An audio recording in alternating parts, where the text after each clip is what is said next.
Good morning, everybody. It is Monday morning, start of a new week. Hope you had a great weekend. Welcome to Daybreak.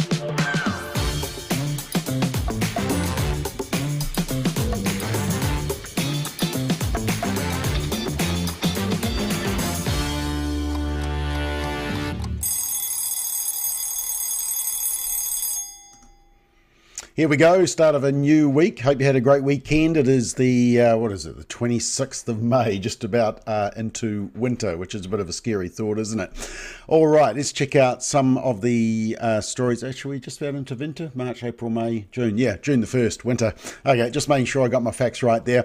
All right, first story. I noticed this on Stuff, and apparently attacks reported against LGBT are on the rise in Wellington. Yes, Wellington. Wellington is the most disproportionately high area of LGBT. 11% of Wellingtonians apparently in the LGBT community, compared to an average of around 2 to 3% nationwide. And apparently some of these attacks are happening in Cuba Street as well, which even hasn't it got the rainbow crossing as well? But according to this report, I mean, maybe they just need some more police. Oh, wait, that's right. The Greens want to defund the police because police are the problem, apparently. People are scared of the police. But now they're saying that they actually want the police. But anyway, the report has testimony. All the testimony is from our friend Chanel Lal, who they refer to as they. So two Chanel Lals. So it's all his testimony of what's going on. Okay, that's that one. Let's move on to the next story. The media... This is a classic. Over the weekend, I saw Stuff post this one about how Biden's allies gaslit America and the world about his state of mind and his ability to do the job. I would actually reframe the heading to how the media party, that's what I call them now, the media party, because they're basically a political party lobbying, how the media party gaslit America and the rest of the world, including us, and how Stuff gaslit us and the rest of the New Zealand media. And now they're gaslighting us again. And they say, basically, yeah, they never told the world. There was a funny bit that I saw.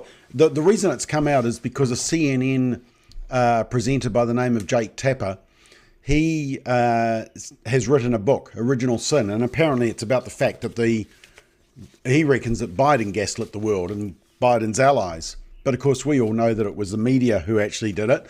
And of course, recently Trump was getting in trouble because he suggested that the whole area around Biden's recent diagnosis of cancer was hidden from the world while he was president. And most medical professionals say that with the condition that Biden has got, the cancer he has got, it's unlikely that it just suddenly appeared since he became president. But anyway, in the foreword of this book by this CNN commentator, says Biden's decline was in front of our noses, but while several media outlets did pursue the story, yeah, right, it never reached a crescendo wherein the mainstream US press collectively pursued the story with vigor. Tapper, in particular, has been criticised for being complicit in the alleged cover-up and now writing a book about it.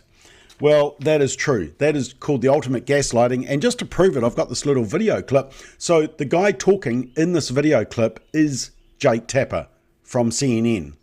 And he's defending Biden's mental competence. Little kids with stutters feel when they see you make a comment like that? It's very clearly a cognitive decline. Okay. That's what I'm referring to. It makes me uncomfortable. You have no. I can't. This is so amazing. It's so amazing to me that try and figure out an answer. A cognitive decline. President Biden embraces his stutter, talking about it, while Trump mocks it, exaggerates it, belittles it. He's sharp physically. I mean, mentally. Yeah. I think the question is physically, right? Right. More so? Right. Right. And the guy who's his chief opponent is only 3 or 4 years younger than him. Exactly. I mean, you have questioned President Biden's age, mental fitness, ability to lead.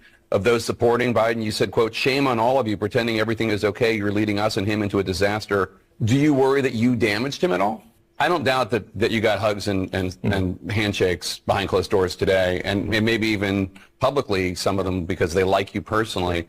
But I've heard a lot of really nasty stuff about you from your Democratic colleagues. Sure. I mean, just like What is he thinking? Exercise in narcissism. I mean, false claims to the Wall Street Journal about President Biden's mental fitness and acuity. He's 81. Yeah, okay, so that is Jake Tapper.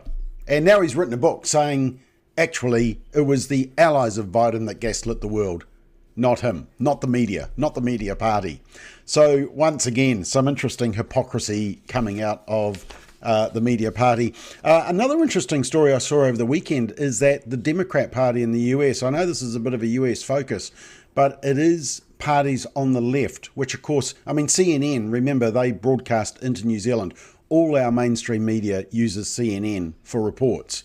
And of course, we also absorbed the imported culture war of abortion. And apparently the Democrats are rethinking their extremism on abortion. They say it's not that Americans don't share the party's desire to keep abortion legal, many do, but keeping it legal and celebrating the killing of through all 9 months of pregnancy are two very different things.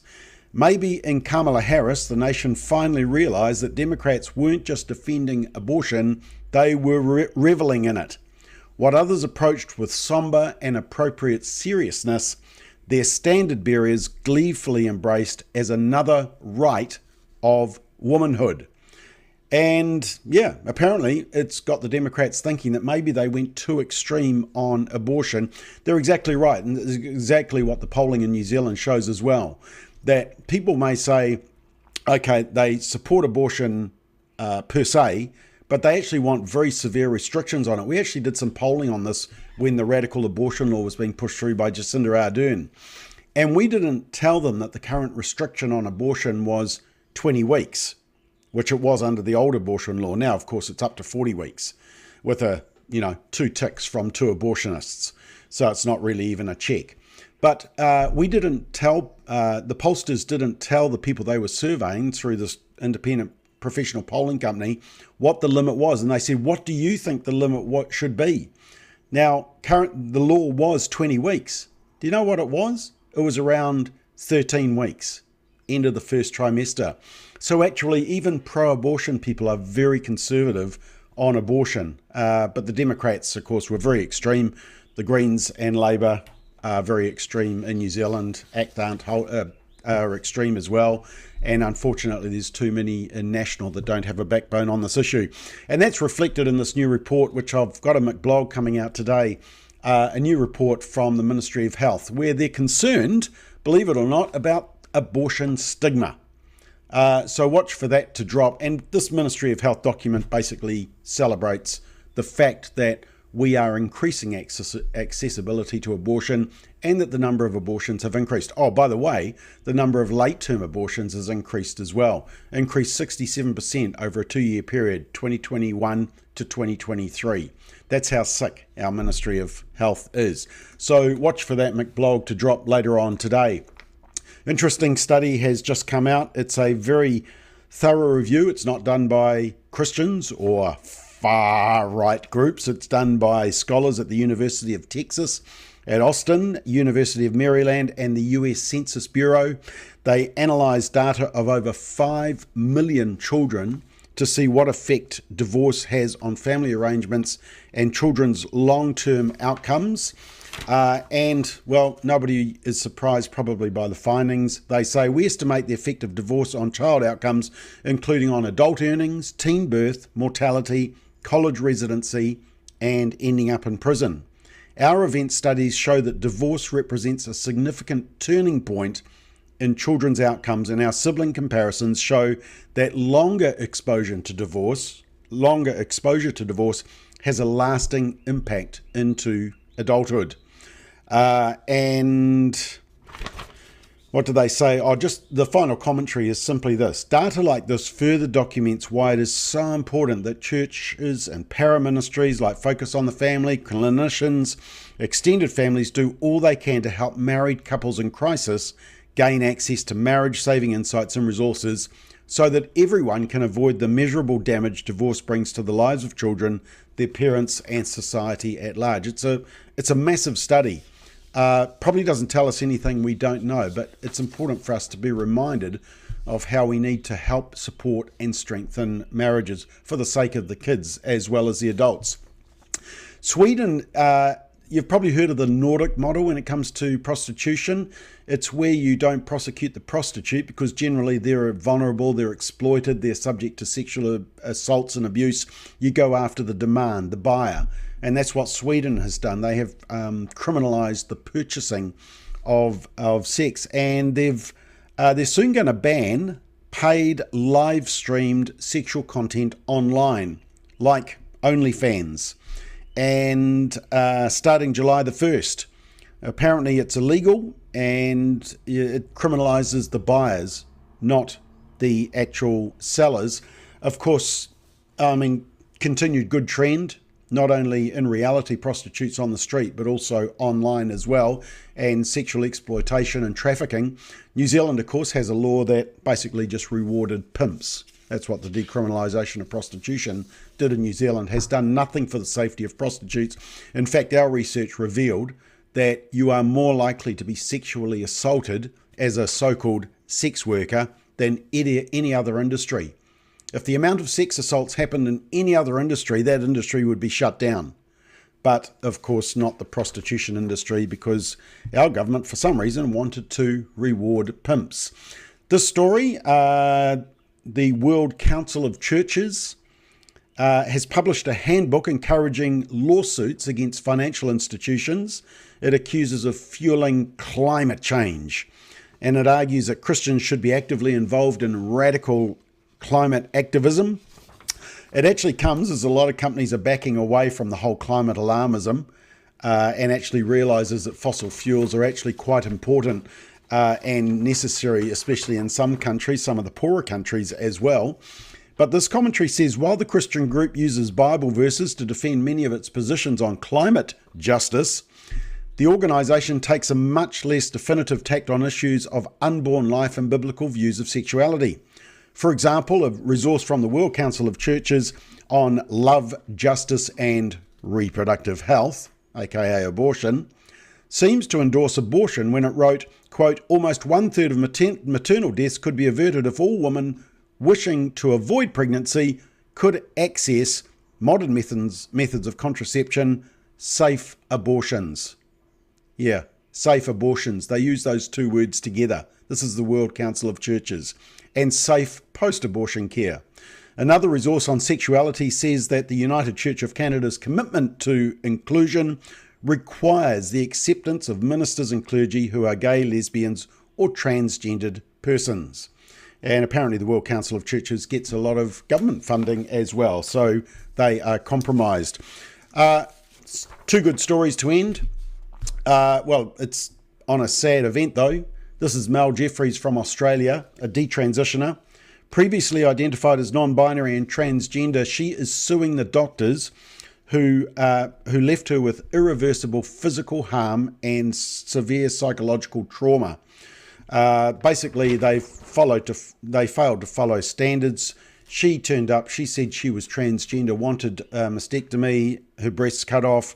She was dealing also with complex mental health issues, including borderline personality disorder, depression, and suicidal ideation. But they just went ahead.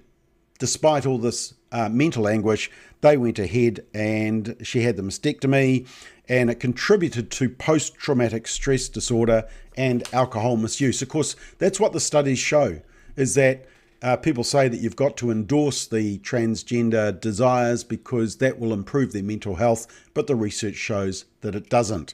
And I'm interested in this case because I actually got the chance to pray for Mel Jeffries at the Inflection Conference at the beginning of last year. She shared her testimony. She actually did it with her shirt off so that we could actually see the effects of the mastectomy.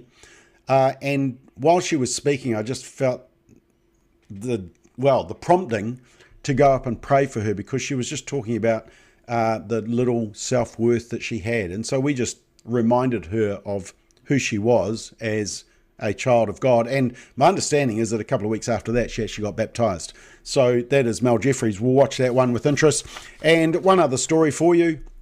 Apparently, there's a shortfall and a whole lot of Pride things happening in the US for Pride Month, which is coming up on the 1st of June.